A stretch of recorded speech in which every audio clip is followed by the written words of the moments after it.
Cuando los trabajadores excavaron bajo el altar en Zacatecas, los rezos comenzaron a escucharse desde el suelo.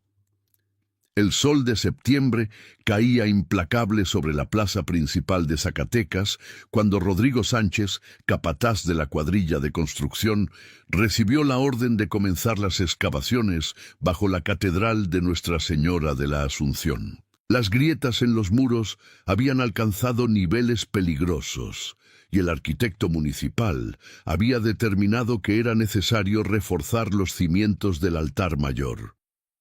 Rodrigo, un hombre de 53 años, con manos callosas y una mirada que había visto demasiado en su vida, reunió a sus 8 trabajadores esa mañana del lunes 3 de septiembre. El aire olía a cantera rosa y a incienso rancio cuando cruzaron las puertas de madera tallada.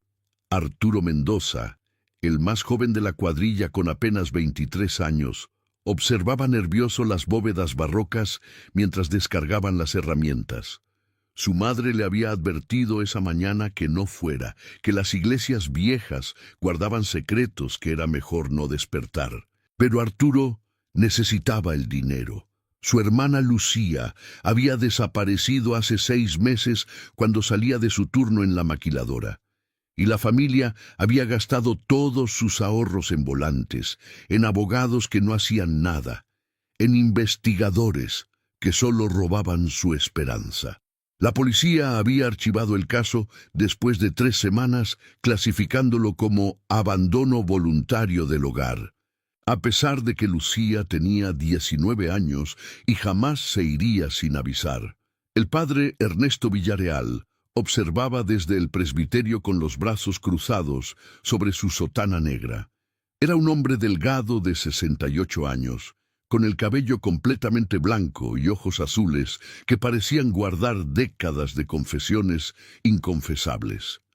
Había servido en esa catedral durante 42 años. Había visto gobiernos cambiar, carteles crecer, familias destruidas. Cuando Rodrigo se acercó para coordinar los detalles, el sacerdote solo dijo con voz grave y cansada que tuvieran cuidado con lo que encontraran bajo el altar, que algunas cosas era mejor dejarlas enterradas.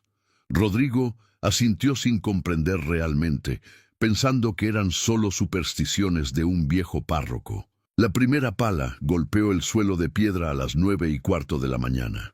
El sonido resonó extraño en la nave vacía, como si despertara ecos que llevaban siglos dormidos.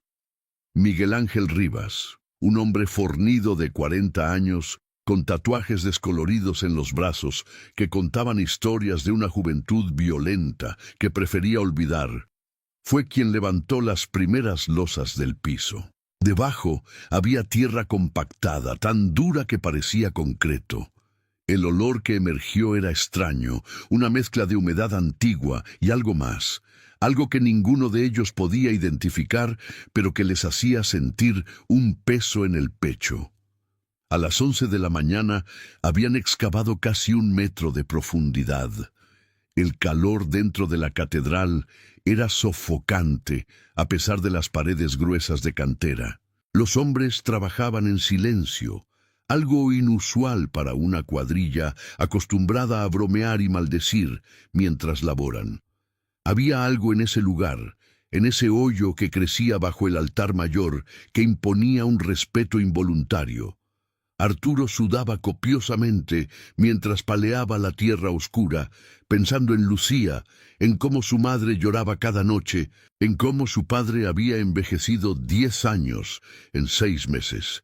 Fue entonces cuando la pala de Miguel Ángel golpeó algo que no era piedra ni tierra, un sonido hueco, casi como madera podrida. Todos se detuvieron. Rodrigo se arrodilló en el borde del hoyo y con sus manos apartó cuidadosamente la tierra. Lo que emergió hizo que su sangre se helara. Era una tabla de madera carcomida, con restos de lo que parecían haber sido bisagras de hierro oxidadas, una trampilla, una entrada a algo más profundo. El padre Ernesto apareció junto a ellos sin que nadie lo sintiera llegar. Su rostro había perdido todo el color. Miraba fijamente la trampilla con una expresión que era mezcla de terror y resignación, como si hubiera sabido siempre que este día llegaría. Con voz temblorosa murmuró que debían detenerse, que debían llamar a las autoridades, que esto no era algo que ellos debieran manejar. Pero Rodrigo, movido por una curiosidad que después lamentaría, ya había introducido la palanca bajo la madera y estaba haciendo fuerza para abrirla. La trampilla cedió con un gemido agónico de madera y metal. El olor que salió del hueco fue nauseabundo, tan intenso que varios hombres retrocedieron cubriéndose la nariz.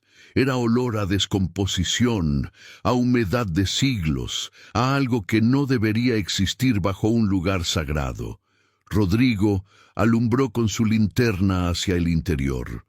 Los escalones de piedra descendían hacia una oscuridad absoluta, y entonces, en medio del silencio espeso, todos lo escucharon. Voces, voces que rezaban, un murmullo constante, como un coro de lamentos que subía desde las profundidades. Arturo sintió que sus piernas flaqueaban. Esas voces le recordaban a algo, a un video que había visto en internet años atrás, filtrado por un policía federal que después apareció muerto. Un video de personas secuestradas, rezando el rosario mientras esperaban su destino en algún sótano clandestino. El joven trabajador se acercó al borde del hoyo temblando, su linterna iluminando apenas los primeros escalones. Las voces se hicieron más claras. Eran rezos en español, el Ave María repetido una y otra vez, pero había algo extraño en esas voces, algo que no sonaba completamente humano, como si vinieran de gargantas destrozadas o de bocas llenas de tierra. Miguel Ángel, que había vivido cosas duras en su vida, que había estado en la cárcel por defensa propia cuando tenía 22 años, que había visto morir a 2 amigos en balaceras, sintió por primera vez en décadas un miedo primitivo y absoluto. Agarró a Rodrigo del brazo con fuerza y le dijo que no bajaran, que cerraran eso y que se fueran, que reportaran que no se podía hacer la obra. Pero Rodrigo, con la determinación de un hombre que había pasado toda su vida siguiendo órdenes y terminando trabajos, negó con la cabeza. Tenían que bajar. Tenían que ver qué había allá abajo. El padre Ernesto se santiguó repetidamente, sus labios moviéndose en oraciones silenciosas. Finalmente habló con voz quebrada, contándoles algo que nunca había confesado a nadie.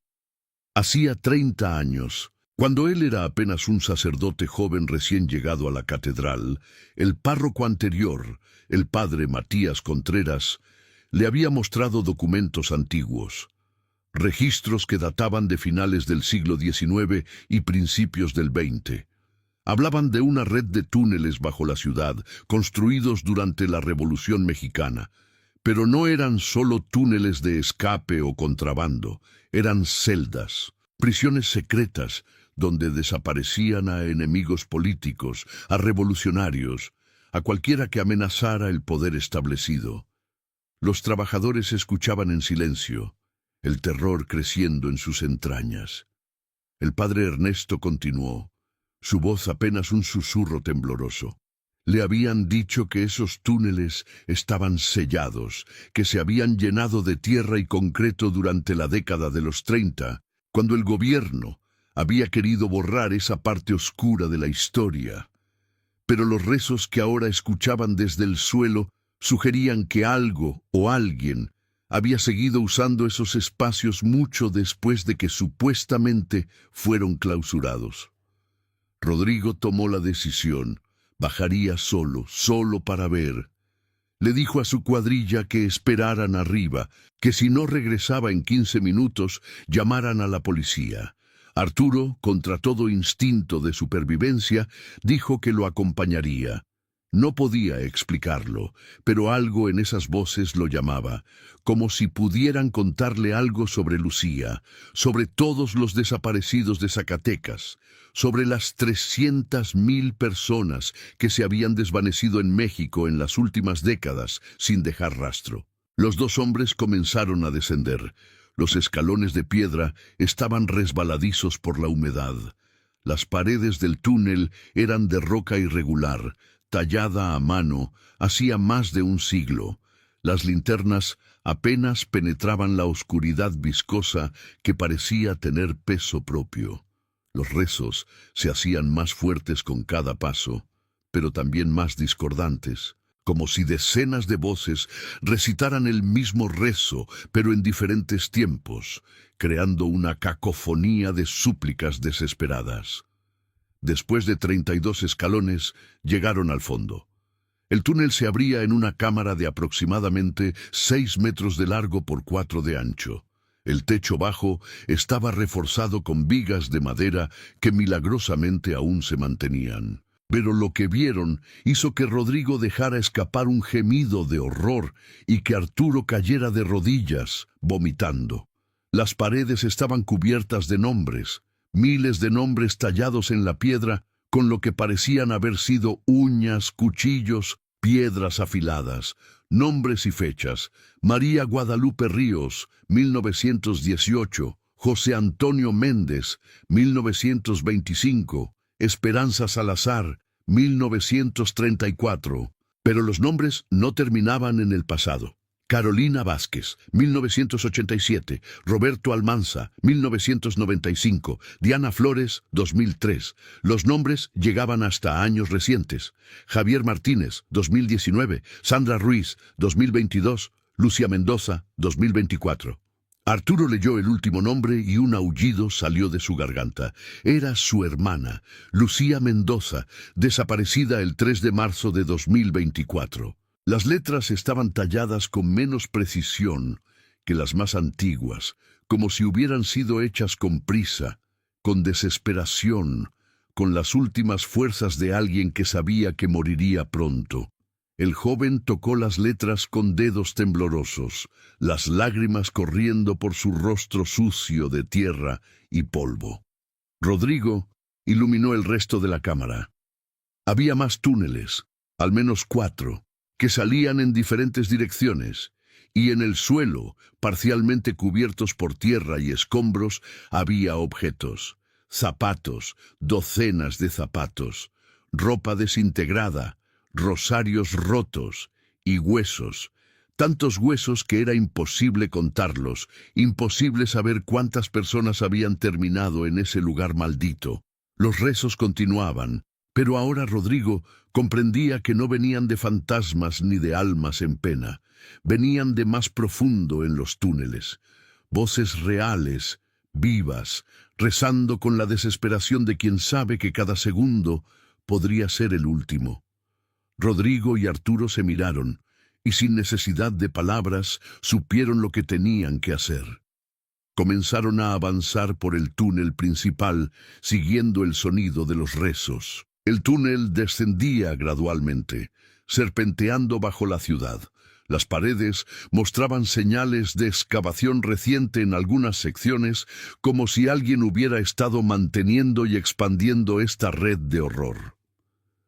Pasaron junto a más cámaras, cada una con paredes cubiertas de nombres, cada una un testimonio silencioso de décadas de desapariciones sistemáticas. Arturo fotografiaba todo con su celular, aunque la señal había desaparecido hacía rato. Si no salían vivos de allí, al menos habría evidencia.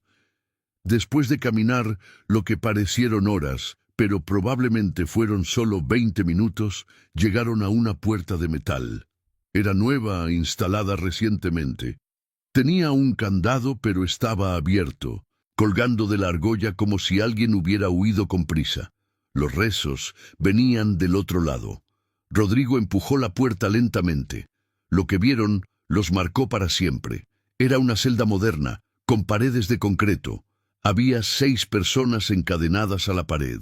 3 hombres y 3 mujeres, todos jóvenes, todos demacrados, sucios, con ojos que habían perdido toda esperanza. Estaban rezando mecánicamente, sus labios moviéndose en una letanía interminable.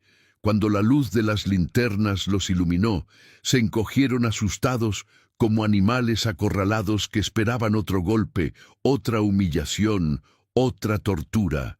Arturo se acercó lentamente, con las manos levantadas, para mostrar que no era una amenaza. Reconoció a una de las mujeres por los carteles de desaparecida que habían empapelado la ciudad 6 meses atrás. Era Daniela Ochoa, estudiante de la universidad, desaparecida cuando esperaba el autobús. Tenía 20 años entonces, ahora parecía tener 50. Su mirada estaba vacía, rota, como si su mente hubiera huido a algún lugar donde el horror no pudiera alcanzarla. Rodrigo buscó frenéticamente alguna forma de romper las cadenas. Eran gruesas, industriales, aseguradas con candados que requerirían herramientas que no tenían. Le dijo a Arturo que subiera corriendo a buscar ayuda, que trajera a la cuadrilla, que llamaran a la policía, a los bomberos, a quien fuera. Arturo dudó, mirando a esas personas rotas, temiendo dejarlas solas, pero sabía que era la única opción. Salió corriendo por el túnel, su linterna bailando enloquecida contra las paredes llenas de nombres de muertos. Mientras tanto, en la superficie, Miguel Ángel había llamado a la policía contra las objeciones del padre Ernesto. El sacerdote sabía lo que esa llamada significaba, sabía que había fuerzas en la ciudad que no querían que esos túneles fueran descubiertos. 30 minutos después, llegaron 2 patrullas. Los oficiales eran jóvenes, nerviosos, claramente no preparados para lo que estaban por enfrentar. El comandante era un hombre de unos 45 años llamado Héctor Durán. Tenía la mirada dura de quien ha visto demasiada violencia, pero también había algo más en sus ojos, algo como culpa o vergüenza. Cuando Miguel Ángel le explicó lo que habían encontrado, el comandante palideció visiblemente. Ordenó a sus hombres que nadie saliera de la catedral, que acordonaran el área. Luego hizo una llamada por radio que duró varios minutos, hablando en voz baja, usando códigos que los trabajadores no entendían. Arturo emergió del túnel corriendo, gritando que necesitaban herramientas, que había gente viva allá abajo. El comandante Durán lo agarró del brazo con fuerza excesiva y le exigió que le dijera exactamente qué había visto. Arturo, entre lágrimas y gritos, le contó todo. Los nombres en las paredes, los huesos, las personas encadenadas, vivas pero apenas. El comandante soltó al joven y se tambaleó hacia atrás, como si hubiera recibido un golpe. Se llevó las manos a la cabeza y murmuró algo sobre «no puede ser, dijeron que ya no».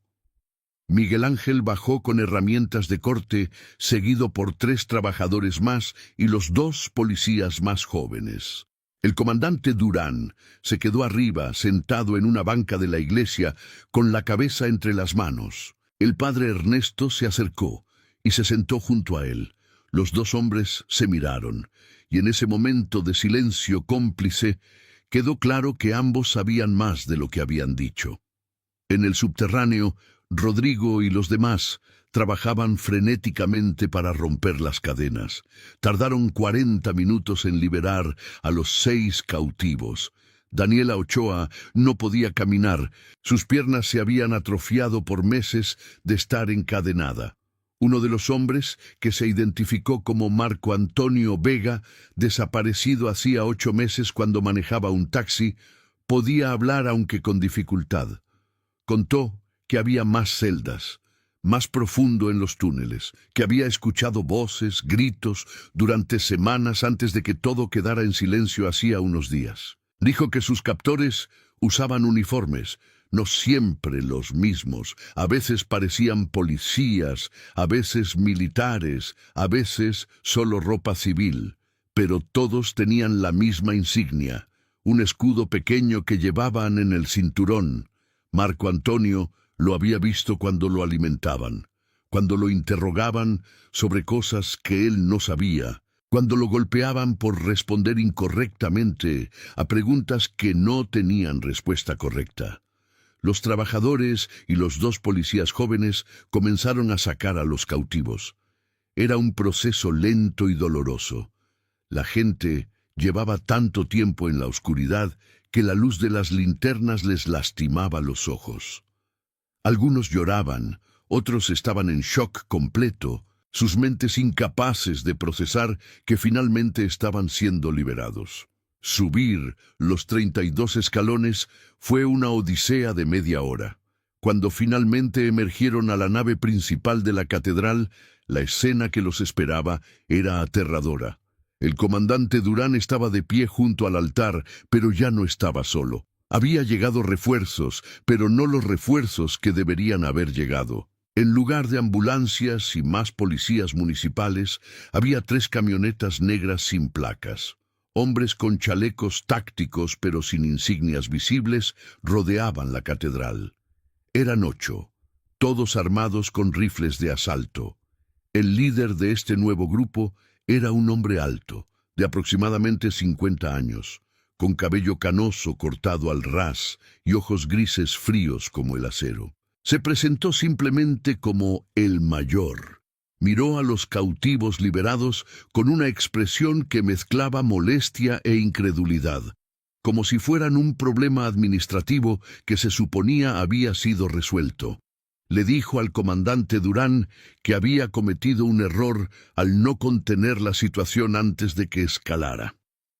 Durán bajó la mirada, claramente subordinado a este hombre a pesar de no tener una jerarquía oficial visible. El Mayor se volvió hacia los trabajadores y les dijo con voz calmada pero absolutamente amenazante que lo que habían visto nunca ocurrió, que esas personas nunca estuvieron allí, que esos túneles no existen, que si alguno de ellos hablaba, sus familias pagarían las consecuencias. Miguel Ángel, que había vivido rodeado de violencia y amenazas toda su vida, sintió algo diferente en ese momento. No era miedo por él mismo, era furia. Una furia que había estado acumulándose durante años de ver impunidad, de ver personas desaparecer, de ver familias destruidas mientras los responsables seguían libres. Dio un paso al frente y le dijo al Mayor que era demasiado tarde, que ya habían llamado a periodistas, que todo esto estaba siendo transmitido en vivo por Internet. Era mentira, por supuesto. No había señal en el subterráneo y apenas habían tenido tiempo de hacer algo más allá de liberar a los cautivos. Pero Miguel Ángel apostó a que el Mayor no sabía eso con certeza. Por un momento, vio duda en esos ojos grises. El Mayor sacó su teléfono y comenzó a hacer llamadas rápidas, ordenando a alguien que verificara las redes sociales, que rastreara transmisiones en vivo en la zona. Ese momento de distracción fue suficiente. Arturo, que había estado grabando secretamente con su celular desde que subió del túnel, aprovechó para enviar el video a un grupo de WhatsApp de familiares de desaparecidos del que formaba parte. No tenía mucha señal, pero suficiente para que el archivo de 15 minutos comenzara a subirse lentamente. Le tomó 8 minutos completar la carga. 8 minutos, durante los cuales mantuvo el teléfono escondido en su chaqueta de trabajo, rezando para que nadie se diera cuenta. El padre Ernesto, que había permanecido en silencio todo este tiempo, finalmente habló. Su voz era firme a pesar de su edad, cargada con décadas de autoridad moral. Le dijo al Mayor que esto terminaría aquí, que ya había suficiente sangre en esas piedras, que él personalmente llamaría al obispado, a la prensa internacional, a organizaciones de derechos humanos, que esta catedral era terreno sagrado y que no permitiría que se cometiera un crimen más dentro de sus muros. El Mayor sonrió sin humor. Le recordó al sacerdote que la Iglesia había sido cómplice de estos túneles durante décadas, que muchos párrocos anteriores habían cerrado los ojos a cambio de donaciones generosas, de protección para sus feligreses, de mantener el orden. Le preguntó si realmente quería que todas esas verdades salieran a la luz, si quería que su amada catedral fuera recordada como el techo de una prisión secreta. El padre Ernesto se tambaleó como si lo hubieran golpeado. Sabía que era verdad. Había encontrado evidencia en los archivos de la catedral, documentos que mostraban que algunos de sus predecesores sabían, que incluso habían facilitado el uso de los túneles. Había quemado esos documentos años atrás, creyendo que enterrar la verdad era proteger a la Iglesia. Ahora comprendía que solo había protegido a los monstruos. Daniela Ochoa, la estudiante que había pasado 6 meses encadenada en la oscuridad, encontró fuerzas que no sabía que tenía. Se puso de pie con ayuda de Rodrigo y con voz quebrada pero audible comenzó a hablar. Contó lo que había vivido, los días interminables de tortura psicológica, los interrogatorios sobre cosas que desconocía, las amenazas contra su familia. Contó que sus captores le decían que era una terrorista, una enemiga del Estado, que su desaparición era necesaria para mantener el orden. Pero Daniela solo era una estudiante de sociología que había participado en protestas pacíficas contra la corrupción local. Eso había sido suficiente para que terminara en esos túneles. Los otros cautivos comenzaron a contar sus historias también. Marco Antonio era taxista, pero había transportado sin saberlo a un periodista que investigaba desapariciones. Ana Sofía había trabajado en la oficina del alcalde y había visto documentos que no debía ver. Todos eran personas comunes cuyo único crimen había sido estar en el lugar equivocado o saber algo que no debían saber. El mayor estaba perdiendo la paciencia. Sacó su arma, una pistola negra que brillaba bajo las luces de la catedral. No apuntó a nadie específicamente, pero el mensaje era claro. Esto podía terminar de muchas formas, y no todas incluían que alguien saliera vivo de allí. Sus hombres también tensaron sus armas, formando un semicírculo alrededor de los trabajadores, los cautivos liberados y los 2 policías jóvenes que claramente estaban fuera de su profundidad. Fue entonces cuando las puertas de la catedral se abrieron de golpe. Había gente afuera, mucha gente. El video que Arturo había subido había explotado en redes sociales. En menos de 15 minutos, cientos de personas se habían enterado. Familiares de desaparecidos, activistas, periodistas independientes, ciudadanos comunes hartos de la violencia. Habían rodeado la catedral, sus celulares levantados, grabando todo, transmitiendo en vivo.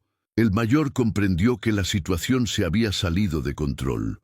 Ordenó a sus hombres que bajaran las armas y retrocedieran. Le dijo al comandante Durán que esto era responsabilidad suya ahora, que él se lavaba las manos. Durán asintió con amargura, sabiendo que acababa de ser convertido en chivo expiatorio de una operación que lo superaba por mucho. Los hombres del mayor salieron de la catedral intentando cubrir sus rostros, pero era inútil.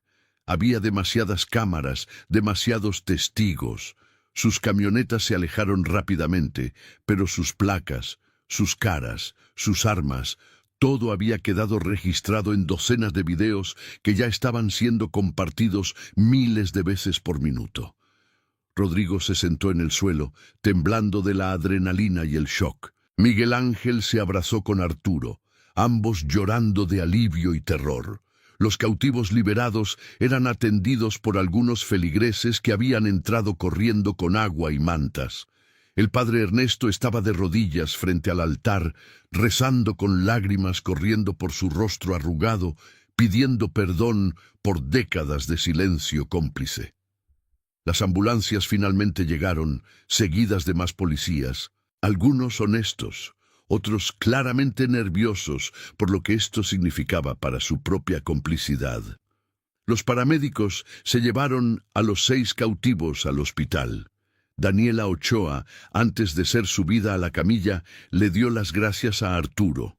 Le dijo que su hermana Lucía había estado en esa misma celda, que habían estado juntas por 2 meses antes de que se la llevaran a otro lugar. Que Lucía había sido fuerte, que había tallado su nombre en la pared con un clavo que había encontrado, que hasta el último momento había tenido esperanza.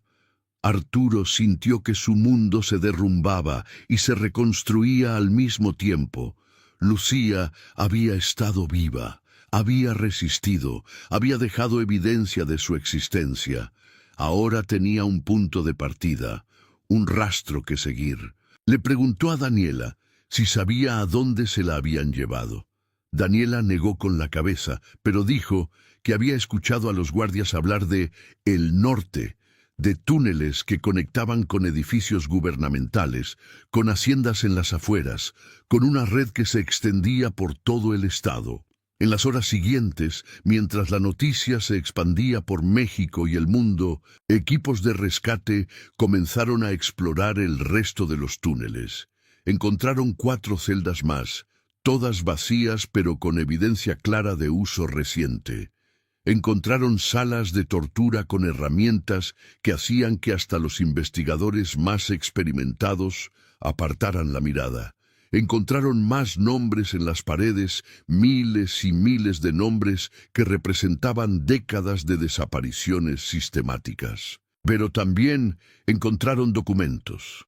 Alguien había huido con prisa de esos túneles, probablemente cuando comenzaron las excavaciones bajo el altar, y había dejado atrás archivos, listas de nombres, algunas con cheques al lado, direcciones de otros sitios similares en diferentes ciudades, nombres de funcionarios, políticos, empresarios, militares. Una red de complicidad que alcanzaba los niveles más altos del poder.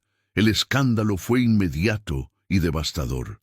El gobernador de Zacatecas renunció 3 días después. El alcalde fue arrestado. Docenas de policías y funcionarios fueron suspendidos mientras se investigaba su participación, pero todos sabían que esto era solo la punta del iceberg, que muchos de los verdaderos responsables nunca enfrentarían justicia, que tenían demasiado poder, demasiadas conexiones, demasiados recursos para escapar de las consecuencias. Arturo se convirtió en el rostro del movimiento de familiares de desaparecidos.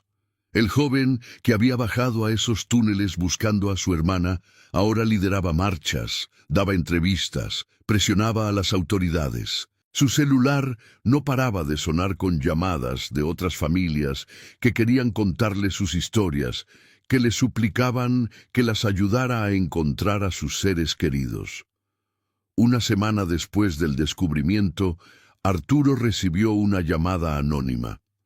Una voz distorsionada le dijo que buscara en una hacienda abandonada a 40 kilómetros al norte de Zacatecas, que allí encontraría respuestas sobre Lucía. Era obviamente una trampa, pero Arturo no podía ignorarla. Organizó un convoy de familiares, de desaparecidos, activistas y periodistas. Si iba a ser emboscado, al menos habría testigos. Llegaron a la hacienda al amanecer. Era un lugar desolado, con muros de adobe desmoronándose y ventanas sin cristales que parecían ojos vacíos mirando la desolación circundante. En el patio trasero encontraron tierra removida recientemente. Cavaron con palas, con las manos, con desesperación. A medio metro de profundidad encontraron el primer cuerpo. Eran 13 en total, enterrados en una fosa común, envueltos en plástico negro.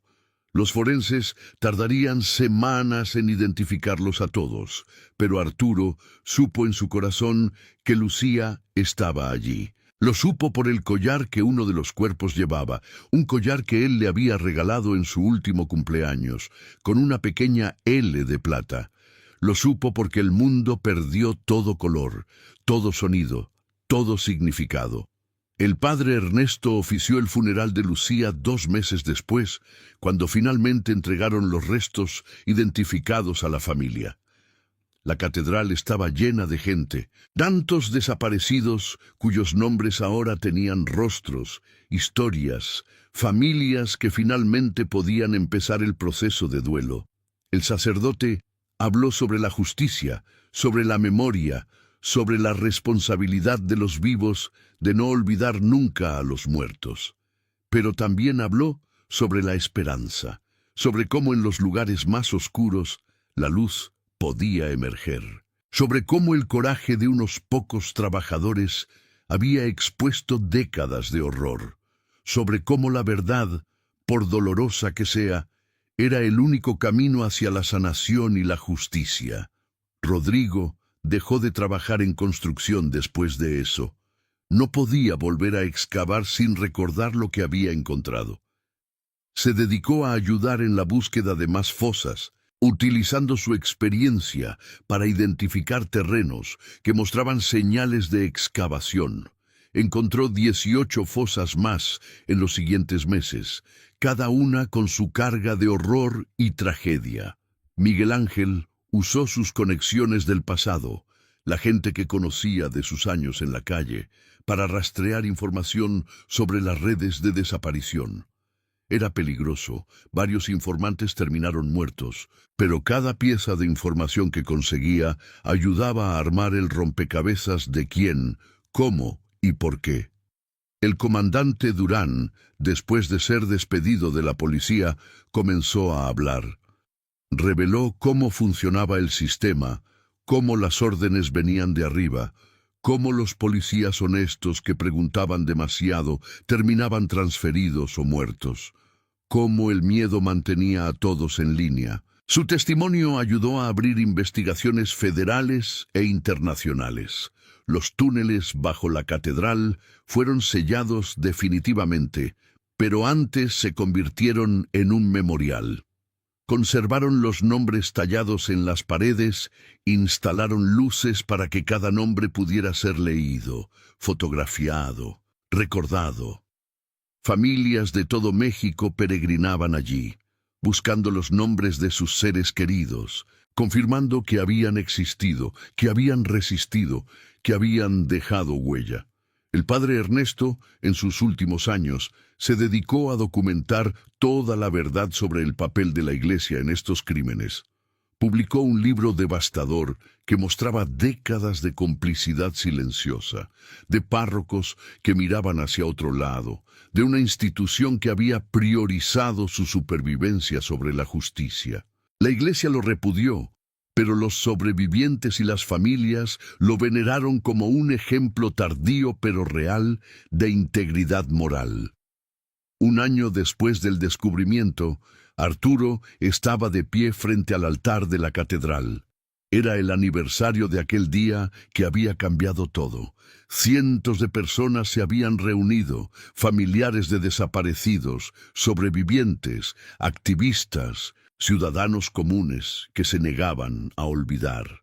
Encendieron velas, cada una representando una vida perdida, una familia destruida, una esperanza truncada. Arturo habló ante la multitud. Su voz ya no temblaba con la incertidumbre del joven trabajador de construcción que había sido. Ahora era firme, forjada en el fuego del dolor y la determinación. Habló sobre Lucía, sobre cómo había sido una hermana cariñosa, una hija dedicada, una estudiante brillante. Habló sobre cómo su muerte no sería en vano, sobre cómo cada nombre descubierto, cada verdad revelada, cada responsable expuesto, era un paso hacia una sociedad donde nadie más tuviera que desaparecer. Habló sobre la libertad, sobre cómo no puede haber verdadera libertad mientras haya familias que vivan con el terror de que sus seres queridos puedan desvanecerse sin rastro. Sobre cómo la libertad requiere justicia, y la justicia requiere verdad, y la verdad requiere coraje para enfrentar los horrores que preferíamos ignorar. Daniela Ochoa estaba entre la multitud, todavía recuperándose física y psicológicamente de su calvario. Había vuelto a la universidad, estudiaba con más determinación que nunca. Quería ser abogada de derechos humanos, quería usar su experiencia para ayudar a otros. Cuando Arturo terminó de hablar, ella subió al altar y compartió su historia, no con vergüenza, sino con orgullo de haber sobrevivido, de haber resistido, de haber salido con su humanidad intacta. Los otros sobrevivientes también hablaron. Marco Antonio contó cómo había vuelto a manejar su taxi, pero ahora Lo usaba para llevar gratis a familias de desaparecidos a buscar a sus seres queridos. Ana Sofía había regresado a trabajar en el gobierno, pero ahora desde dentro, luchando por transparencia y rendición de cuentas. Cada uno había transformado su trauma en acción, su dolor en propósito. La investigación internacional reveló que los túneles de Zacatecas eran parte de una red mucho más grande. Se encontraron sitios similares en 7 estados más. Cada descubrimiento traía más horror, más nombres, más familias que finalmente sabían qué había pasado con sus seres queridos, pero también traía más evidencia, más testimonios, más presión para que cambiara el sistema que había permitido estas atrocidades. Hubo arrestos. No tantos como debería haber habido, no tan altos en la cadena de mando como debería haber sido, pero más de lo que muchos habían creído posible. Algunos policías, algunos funcionarios locales, un par de militares de rango medio. Los verdaderos arquitectos del sistema probablemente nunca enfrentarían justicia, pero las grietas en el muro de impunidad habían comenzado a aparecer. 2 años después, Arturo caminaba por las calles de Zacatecas cuando vio a un niño pequeño, tal vez de 6 años, sosteniendo la mano de su madre. El niño miraba un mural que habían pintado en el lateral de un edificio cerca de la catedral. El mural mostraba rostros de desaparecidos, cientos de ellos, formando un mosaico de pérdida y memoria. En el centro estaba Lucía, su sonrisa capturada en una fotografía de su graduación de preparatoria. El niño le preguntó a su madre quiénes eran todas esas personas. La madre, con voz suave pero firme, le explicó que eran personas que habían sido tomadas, que habían desaparecido, pero que gracias a gente valiente, ahora sus historias eran conocidas. Le dijo que era importante recordarlas, que nunca olvidara que cada rostro había sido una persona real con sueños y familia. El niño asintió con seriedad impropia para su edad. Luego preguntó si eso todavía pasaba. La madre vaciló, claramente no queriendo asustar a su hijo, pero tampoco queriendo mentirle. Le dijo que sí, que todavía pasaba, pero que había gente trabajando para que parara, que cada vez más personas se negaban a quedarse calladas, que el cambio era lento, pero posible. Arturo se acercó a ellos, se presentó y le regaló al niño un brazalete morado, el color que el movimiento de familiares de desaparecidos había adoptado.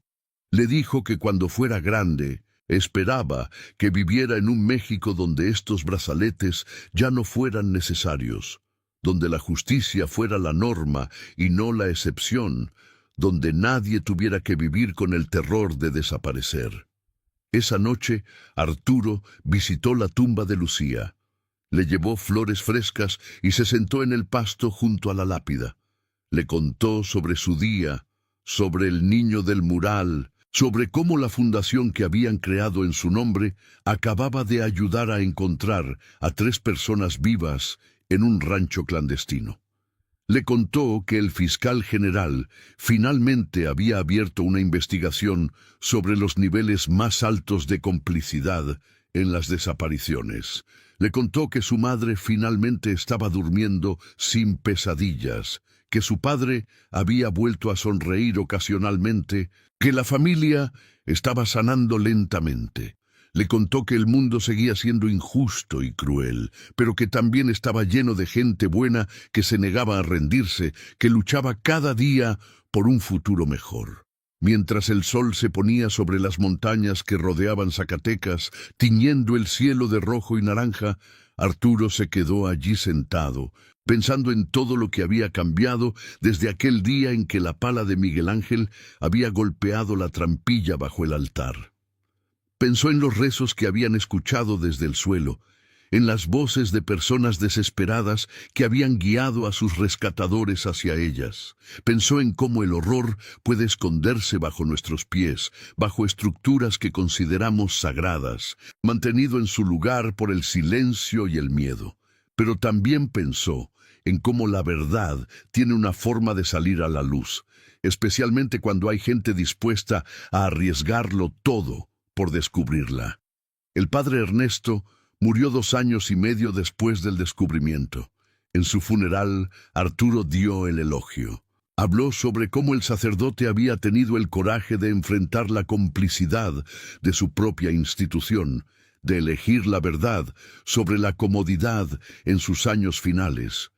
Habló sobre el perdón, sobre cómo a veces llega tarde, pero aún puede tener significado. La catedral, ese edificio majestuoso de cantera rosa que había sido cómplice silencioso de tanto sufrimiento, se había transformado en un símbolo de memoria y resistencia. Cada domingo, después de la misa, grupos de familiares de desaparecidos se reunían allí, compartiendo información, planificando búsquedas, apoyándose mutuamente. El nuevo párroco, un hombre joven llamado Rafael, había abierto completamente los archivos de la iglesia y cooperaba activamente con las investigaciones. Rodrigo, el viejo capataz, volvió una vez más a la catedral 5 años después del descubrimiento. Caminó lentamente hasta donde había estado el altar mayor. Habían modificado el lugar, creando un espacio de memoria donde la gente podía bajar de manera segura y controlada a ver una sección preservada de los túneles. Era perturbador, pero necesario, un recordatorio tangible de lo que había sucedido. Se encontró con Miguel Ángel allí. Los dos hombres se abrazaron como los viejos amigos que se habían vuelto, unidos por una experiencia que los había marcado para siempre. Miguel Ángel le contó que su hijo menor, que tenía 15 años cuando todo esto pasó, acababa de entrar a la universidad para estudiar trabajo social.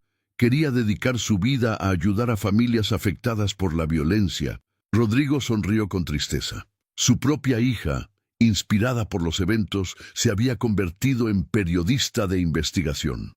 Acababa de publicar un artículo devastador sobre fosas clandestinas en el norte del país.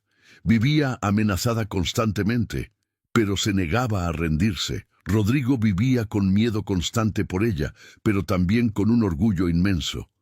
Hablaron sobre cómo ese día, cuando la pala había golpeado la trampilla, ninguno de ellos podía haber imaginado las consecuencias. Como una decisión simple, bajar a ver qué había allá abajo, había desencadenado una cascada de eventos que habían sacudido al país. Cómo fácilmente podrían haber muerto, pero en cambio se habían convertido en parte de algo más grande que ellos mismos.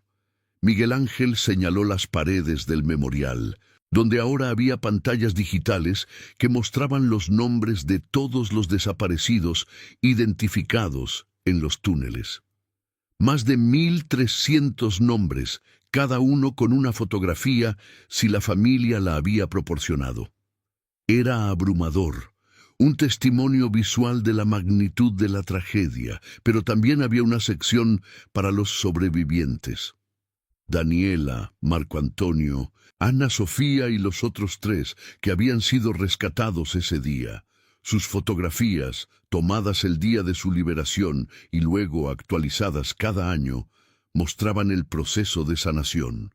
No era una sanación completa, probablemente nunca lo sería, pero era real. Mostraba que era posible sobrevivir a lo inimaginable y encontrar una forma de seguir adelante. Arturo llegó mientras Rodrigo y Miguel Ángel todavía estaban allí.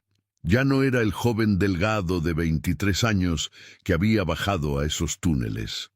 Ahora tenía 28. Había engordado un poco. Tenía algunas canas prematuras en las sienes. Pero sus ojos mantenían esa intensidad, esa determinación que había desarrollado el día que leyó el nombre de su hermana tallado en la piedra. Les contó sobre la reunión que acababa de tener con la Comisión Interamericana de Derechos Humanos. Finalmente, después de años de presión, México había aceptado una investigación internacional sobre las desapariciones forzadas. No solucionaría todo, pero era otro paso, otra grieta en el muro de impunidad. Les contó también sobre una llamada que había recibido la semana anterior. una mujer de Guerrero que había visto el documental sobre los túneles de Zacatecas. Había reconocido algo en las descripciones del sistema, algo que coincidía con rumores que había escuchado en su propio pueblo. Arturo y su equipo iban a ir la próxima semana a investigar. Tal vez encontrarían algo, tal vez no, pero tenían que intentarlo.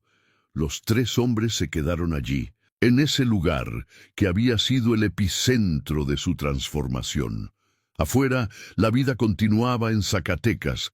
Turistas admiraban la arquitectura colonial, vendedores ambulantes gritaban sus mercancías, niños jugaban en las plazas.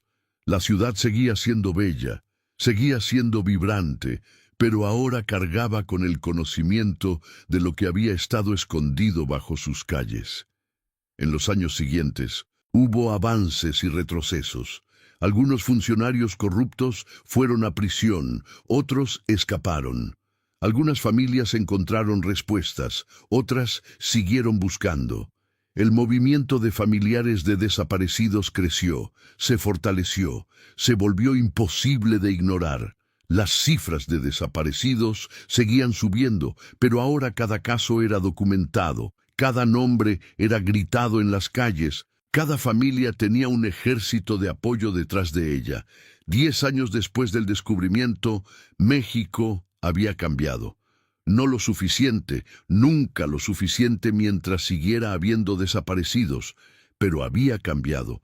Las conversaciones sobre derechos humanos, sobre responsabilidad estatal, sobre la necesidad de justicia, ya no eran marginales sino centrales en el debate público. Una nueva generación había crecido conociendo estas historias, jurando que cuando tuvieran el poder de cambiar las cosas, lo harían. Arturo, ahora de 33 años, dio una conferencia en la Universidad de Zacatecas. La sala estaba llena de estudiantes, la mayoría de ellos nacidos después de que Lucía desapareciera. Les contó la historia completa, sin omitir ningún detalle horrible, sin suavizar nada. Les mostró fotos de los túneles, de los nombres en las paredes, de los sobrevivientes el día de su liberación. Pero también les mostró fotos de esperanza, de fosas encontradas que permitieron a familias enterrar finalmente a sus muertos, de leyes que se habían cambiado debido a la presión constante del movimiento, de funcionarios corruptos que habían sido expuestos y removidos, de niños que habían sido rescatados de redes de trata antes de que desaparecieran completamente. Les dijo que la batalla estaba lejos de terminar, que probablemente nunca terminaría completamente, que la justicia era un horizonte que siempre parecía alejarse mientras caminas hacia él, pero que cada paso importaba, que cada verdad revelada importaba, que cada persona que se negaba a quedarse callada importaba. Al final de la conferencia, una estudiante levantó la mano. Preguntó cómo seguía adelante, cómo no se rendía después de tantos años de luchar contra un sistema que parecía diseñado para la impunidad. Arturo pensó por un momento antes de responder. Le dijo que cada mañana visitaba la tumba de Lucía en su mente. Le prometía que seguiría luchando, que no descansaría hasta que cada desaparecido fuera encontrado, hasta que cada responsable rindiera cuentas, hasta que ninguna familia más tuviera que vivir con la agonía de no saber. Le dijo que esa promesa lo mantenía en movimiento, incluso en los días más oscuros. Le dijo también que no estaba solo, que había miles de familias, miles de activistas, miles de personas comunes que compartían esa lucha, que juntos eran más fuertes que el miedo, más fuertes que la corrupción, más fuertes que aquellos que querían mantenerlos en silencio. La estudiante asintió, con lágrimas en los ojos. Le contó que su propio primo había desaparecido 2 años atrás, que su familia había buscado, había gritado, había exigido, pero las autoridades no habían hecho nada. Que ver a Arturo, ver que alguien había logrado exponer la verdad, le daba esperanza de que tal vez su familia también podría encontrar respuestas. Arturo bajó del estrado y abrazó a la estudiante. Le dio el número de la fundación, le prometió que ayudarían en la búsqueda de su primo.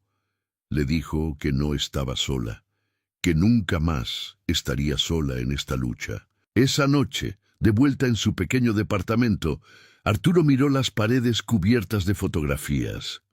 Lucía sonriente en su graduación, los 6 sobrevivientes el día de su rescate, las marchas masivas exigiendo justicia, los momentos de victoria pequeños pero significativos. También había fotos de aquellos que habían perdido en el camino, activistas asesinados, testigos desaparecidos, aliados que no pudieron soportar el peso del trauma y se quitaron la vida.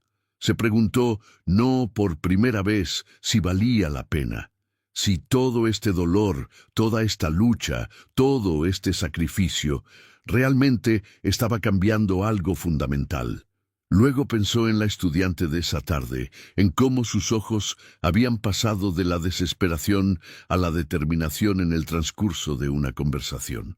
Pensó en los cientos de personas que habían sido encontradas, vivas o muertas, gracias al movimiento que había comenzado bajo ese altar. Sí, decidió, valía la pena. Cada verdad revelada valía la pena. Cada familia que encontraba respuestas valía la pena. Cada cambio en la ley, cada oficial corrupto expuesto, cada niño rescatado, todo valía la pena. Los rezos que habían escuchado desde el suelo ese día, hacía una década, no habían sido sobrenaturales. Habían sido las voces reales de personas reales, desesperadas por ser encontradas, por ser recordadas, por no desaparecer completamente en la oscuridad.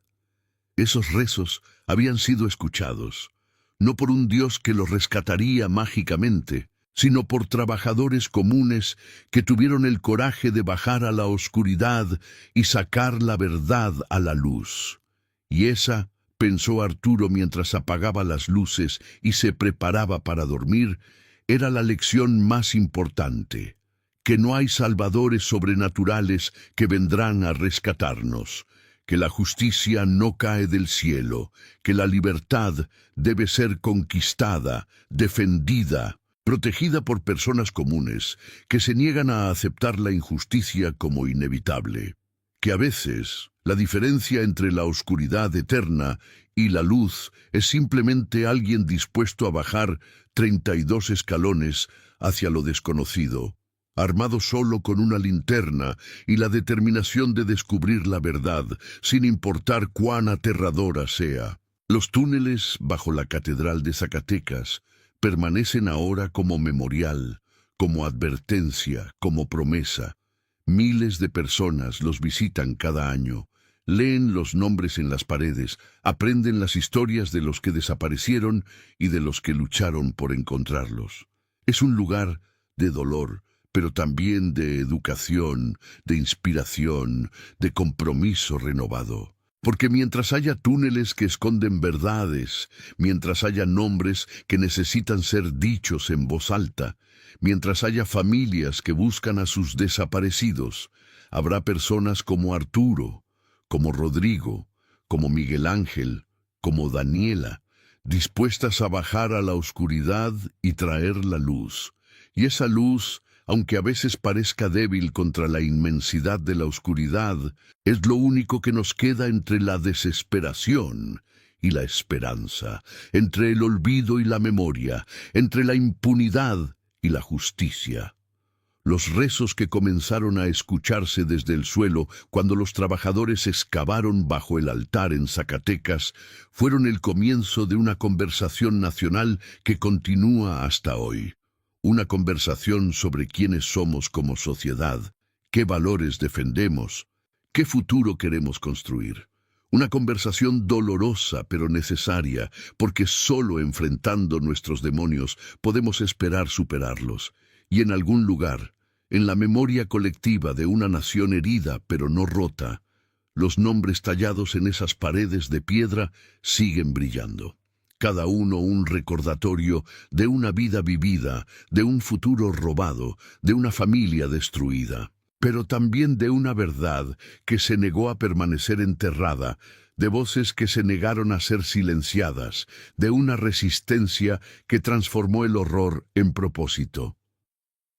La libertad de un pueblo, aprendieron, no se mide solo por sus leyes o sus instituciones, sino por su disposición a enfrentar sus verdades más oscuras y exigir algo mejor. Y en ese sentido, cada nombre descubierto, cada túnel explorado, cada secreto revelado, era un acto de liberación colectiva, porque un pueblo que conoce su verdad, por dolorosa que sea, es un pueblo que puede elegir su futuro. Y ese es el principio de toda verdadera libertad. 15 años después de aquel día de septiembre, Zacatecas había aprendido a vivir con sus cicatrices. La catedral seguía siendo el corazón de la ciudad, pero ahora también era su conciencia. Cada domingo, después de la misa principal, se realizaba una ceremonia de memoria. Familiares de desaparecidos leían nombres en voz alta, cada uno seguido por el sonido de una campana. A veces tomaba horas leer todos los nombres, pero nadie se iba. La ciudad había aprendido que recordar era un acto de resistencia, que el olvido era el verdadero enemigo. Arturo, ahora de 38 años, había expandido la fundación a nivel nacional. Tenían oficinas en 12 estados, un equipo de abogados pro bono, antropólogos forenses, psicólogos especializados en trauma. Habían ayudado a encontrar a más de 400 desaparecidos, vivos y muertos.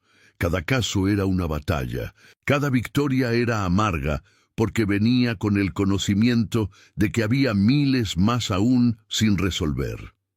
Había escrito un libro sobre su experiencia, que se había convertido en lectura obligatoria en escuelas secundarias de todo México. Recibía cartas constantemente de estudiantes que le contaban cómo la historia de Lucía y de los túneles había cambiado su perspectiva. Cómo ahora entendían que la justicia requería participación activa, no solo esperar que las autoridades hicieran lo correcto. Una de esas cartas era de una joven de 16 años de Veracruz. Le contaba que su tío había desaparecido cuando ella tenía 8 años y que su familia nunca había hablado de ello, como si el silencio pudiera hacer menos real el dolor. Pero después de leer el libro, había empezado a hacer preguntas, a buscar información, a organizar a su familia para exigir respuestas. Le agradecía a Arturo por mostrarle que el duelo activo era más sanador que el silencio forzado. Arturo guardaba todas esas cartas en cajas en su oficina. En los días más difíciles, cuando la fatiga amenazaba con vencerlo, las leía. Le recordaban por qué seguía luchando, que cada acción individual creaba ondas que tocaban vidas que nunca conocería personalmente. Rodrigo había muerto el año anterior, a los 68 años, de un ataque al corazón. En su funeral, Arturo había dado el elogio, contando cómo un simple capataz de construcción se había convertido en héroe sin proponérselo, simplemente por tener el coraje de no cerrar una trampilla cuando la descubrió. Sus hijos habían creado una beca en su nombre para estudiantes de familias afectadas por la violencia, asegurando que su legado continuara ayudando a otros. Miguel Ángel seguía activo en el movimiento, aunque ahora con 70 años sus rodillas protestaban en las largas marchas. Había escrito sus memorias, un relato crudo sobre cómo un hombre que había vivido en los márgenes de la legalidad durante su juventud se había convertido en defensor de la justicia. El libro era brutalmente honesto sobre sus errores pasados, pero también sobre su redención a través del servicio a los demás. Daniela Ochoa se había convertido en una de las abogadas de derechos humanos más respetadas del país. Había llevado casos hasta la Corte Interamericana, ganando sentencias históricas contra el Estado mexicano por su negligencia en casos de desapariciones. Vivía con guardaespaldas las 24 horas. Las amenazas de muerte eran parte de su rutina diaria, pero se negaba a ser silenciada. En una entrevista reciente le habían preguntado si no tenía miedo, si no consideraba que el precio era demasiado alto. Daniela había respondido que ya había pagado el precio más alto posible cuando estuvo encadenada en esa celda, esperando morir. Todo lo que venía después era tiempo prestado y lo usaría para asegurarse de que nadie más tuviera que pasar por lo que ella había pasado. Los túneles de Zacatecas se habían convertido en sitio de patrimonio protegido. Investigadores de todo el mundo venían a estudiarlos, no solo como evidencia de atrocidades pasadas, sino como advertencia para el futuro. Universidades organizaban seminarios allí, grupos de estudiantes hacían vigilias nocturnas. Había algo en ese espacio, en esos nombres tallados en la piedra, que hacía imposible la indiferencia. Un documental sobre los túneles había ganado premios internacionales. Lo habían transmitido en más de 50 países, generando conversaciones sobre desapariciones forzadas en contextos globales. Familias de desaparecidos en Colombia, en Siria, en Sri Lanka, habían contactado al equipo, encontrando solidaridad en el dolor compartido, estrategias en las tácticas que habían funcionado en México. El gobierno había creado finalmente una Comisión Nacional de Búsqueda con poderes reales y presupuesto significativo. No era perfecto, la burocracia seguía siendo un obstáculo, algunos funcionarios seguían siendo corruptos o incompetentes, pero era más de lo que había existido antes. Y cada mejora, por pequeña que fuera, salvaba vidas, encontraba cuerpos, daba respuestas. Arturo había testificado ante esa comisión docenas de veces, proporcionando información detallada sobre patrones de desapariciones, sobre métodos de búsqueda efectivos, sobre la necesidad de involucrar a las familias en cada paso del proceso. Su testimonio había ayudado a moldear protocolos que ahora se usaban en todo el país. Había también formado alianzas inesperadas. Algunos oficiales de policía honestos, cansados de la corrupción en sus filas, comenzaron a filtrarle información sobre sitios sospechosos, sobre funcionarios que parecían estar involucrados en desapariciones. Era peligroso para ellos. Varios habían terminado muertos o forzados a exiliarse, pero consideraban que era su deber moral. Un capitán de policía federal, que había perdido a su propia hermana en circunstancias sospechosas, se había convertido en fuente crucial de información. Le pasaba a Arturo copias de reportes internos, grabaciones de conversaciones comprometedoras, documentos que mostraban conexiones entre crimen organizado y fuerzas de seguridad del Estado. Cada pieza de información era una bomba potencial. Y Arturo sabía que manejarlas requería cuidado extremo. Había aprendido a trabajar con periodistas de investigación, formando equipos que podían verificar información antes de hacerla pública, que podían proteger fuentes mientras exponían verdades. Algunos de esos periodistas habían ganado premios internacionales por su trabajo, otros habían sido asesinados. Arturo llevaba sus nombres tatuados en su brazo izquierdo, 15 nombres hasta ahora, cada uno un recordatorio del precio de la verdad. La Fundación había establecido también un programa de apoyo psicológico para familias. Habían aprendido que encontrar a un ser querido, vivo o muerto, era solo el principio del proceso de sanación. El trauma de años de incertidumbre dejaba cicatrices profundas que requerían tratamiento profesional. Tenían un equipo de psicólogos que ofrecían terapia gratuita, grupos de apoyo donde familias podían compartir sus experiencias sin juicio. Arturo mismo había estado en terapia durante años. Al principio había resistido, pensando que mostrar vulnerabilidad era debilidad, que su dolor era el combustible que necesitaba para seguir luchando. pero su terapeuta le había explicado que el dolor no procesado eventualmente se convierte en toxina, que para servir efectivamente a otros, primero tenía que sanar sus propias heridas. Había aprendido que estaba bien llorar, que estaba bien tener días donde el peso era demasiado, que estaba bien pedir ayuda. Había aprendido que su valor no estaba definido solo por su lucha, que merecía momentos de paz y alegría, incluso mientras el trabajo continuaba. Había aprendido a honrar la memoria de Lucía, no solo luchando por justicia, sino también viviendo plenamente, algo que ella ya no podía hacer. Se había casado 3 años atrás con Elena, una trabajadora social que conoció en una conferencia sobre derechos humanos. Ella entendía su trabajo, compartía su pasión por la justicia, pero también le recordaba que la vida tenía que ser más que solo lucha. Tenían una hija de 2 años, a quien habían nombrado Lucía. Era una forma de asegurar que el nombre de su hermana siguiera siendo dicho con amor y esperanza, no solo con dolor. La pequeña Lucía crecería conociendo la historia de su tía, conociendo por qué su padre dedicaba su vida a ayudar a otros.